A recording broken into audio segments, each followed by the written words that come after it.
कड़ी लागना हो।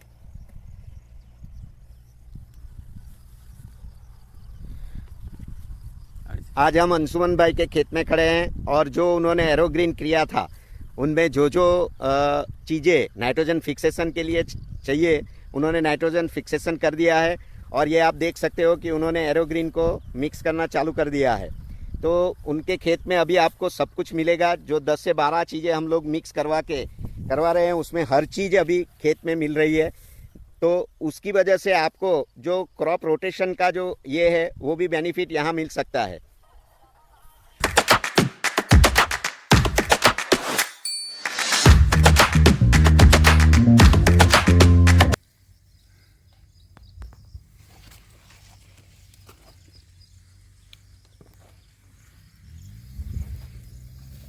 नमस्कार, आज हम अंशुमन भाई पटेल जी के खेत में ब्राह्मणपुरी गांव में खड़े हैं, तालुका शाहदा, जिला नंदुरबार, महाराष्ट्र। उनको 2 साल से एरोग्रीन करके ये जो अपनी केल की खेती है वो कर रहे हैं। तो हम उनका एक्सपीरियंस लेंगे कि भाई लास्ट ईयर और इस साल 2 साल से वो जो कर रहे हैं उनमें उनको ये एरोग्रीन करके क्या क्या बेनिफिट मिले और उसमें क्या क्या फार्मर्स को, हर फार्मर को क्या क्या केयर करनी है वो भी बताएंगे। तो अंशुमन भाई जी, आप बताइए कि लास्ट ईयर आपने जो एरोग्रीन किया था और जो फील्ड है वो अभी हार्वेस्ट हो चुका है, जबकि ये नया फील्ड है। तो ये दोनों में आपको एरोग्रीन करके क्या क्या बेनिफिट मिले? एरोग्रीन तो मैं पिछले सीतांशु जोशी यानी इन्होंने हमको ये बताया कि आप मिक्स प्लांटेशन करो, बुआई करो, तो हर एक प्लांट अलग काम करता है। तो उन्होंने बताया कि मूंग है वो नाइट्रोजन फिक्सेशन करता है, बाजरा है या ज्वार है वो अपने को माइक्रोराइजा देता है, और ऑयल सीड जो होता है तो ज़मीन की स्निग्धता बढ़ाता है। इस वजह से मैं पिछले 2 साल से कर रहा हूँ, इस साल भी किया है मैंने। तो मेरा इतना खर्चा बच गया कि जो बीच में ट्रैक्टर घुमाना पड़ता था घास होने के बाद में, वो बच गया। 2-2.5 महीने हुए अभी तक मैंने ट्रैक्टर चलाया नहीं। आज जब एरोग्रीन ये करना है, मल्चिंग करना है, तभी मैंने ट्रैक्टर अभी उसमें डाला है।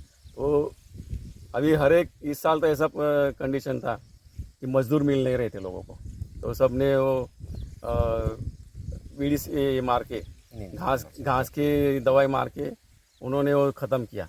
लेकिन मेरे को मज़दूर आज भी बंद है मेरे, और लोगों को एकड़ को 5-5 हज़ार रुपये मजदूरी लग गई, मेरे को अभी तक मजदूरी लगी नहीं है। ये फ़ायदा हो गया है मेरा। पिछले साल क्या गलती हुआ था, इस साल क्या हुआ है? जी, अभी हमने 2 साल से जो एरोग्रीन कर रहे हैं यहाँ पे यही प्लॉट में कर रहे हैं। तो उसमें आप फार्मर को क्या सजेस्ट करना चाहोगे कि जिससे वो फार्मर ये करे और उनको, आपको जो गलती लगी है या आपको थोड़ी तकलीफ हुई है वो निवार सके और वो दूसरी बार करे तो उसको वो प्रॉब्लम ना आए, उसके बारे में कुछ सजेस्ट करेंगे? पिछले साल मैंने ऐसा बोला गया कि 35 से 40 दिन में निकालना है, लेकिन इस साल अगर मेरे को ध्यान में आया कि अगर ज़्यादा दिन रखते या ज़्यादा बड़ा हो जाता है तो क्रशिंग में तकलीफ होती है।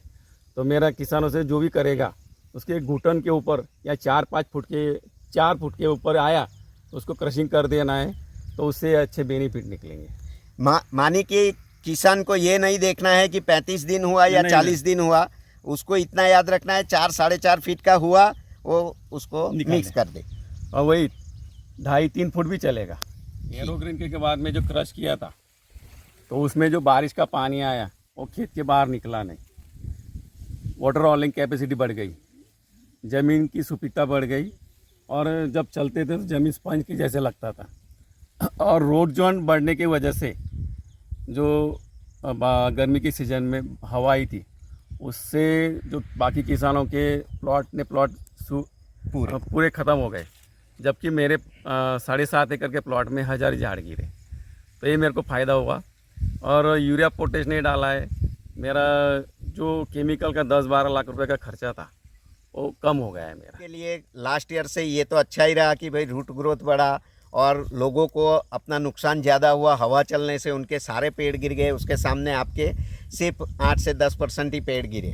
तो इसकी वजह से हम बोल सकते हैं कि इसका रूट जोन अच्छा रहा।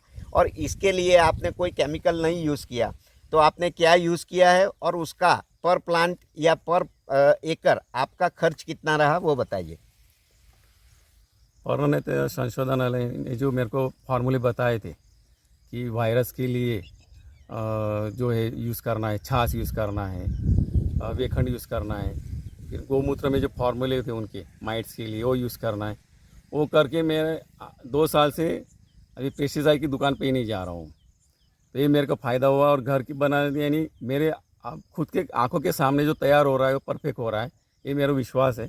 इसके लिए मेरे खर्चे बहुत कम हो गए, यानी खर्चा तो बहुत ही कम हुआ है। वो खर्चा कैलकुलेशन में करके बता भी नहीं सकता हूँ, लेकिन खर्चा बहुत कम हुआ है। अगर हम गिने तो भाई अभी जो और केमिकल फर्टिलाइज़र वाले खर्च कर रहे हैं उससे आपका खर्च आधा हुआ है। आधा से यानी 40% ही है मेरा, ओके, 40% ही है। Very good. एरो ग्रीन 1 ते 2 वर्षातून एकदा सेंद्रिय कर्ब वाढण्यासाठी किंवा सेंद्रिय शेती सुरू करण्यापूर्वी जमिनीतील उपयुक्त जीवजंतू, गांडुळे, सूक्ष्मजीवाणू व मित्र बुरशीची अल्पावधीत वाढ करून जमीन कसदार बनविण्यासाठीचा वापर करावा. एरोग्रीन बियाणे खालील प्रमाणात मिसळून शेतात वाफसा अवस्थेत पेरावे.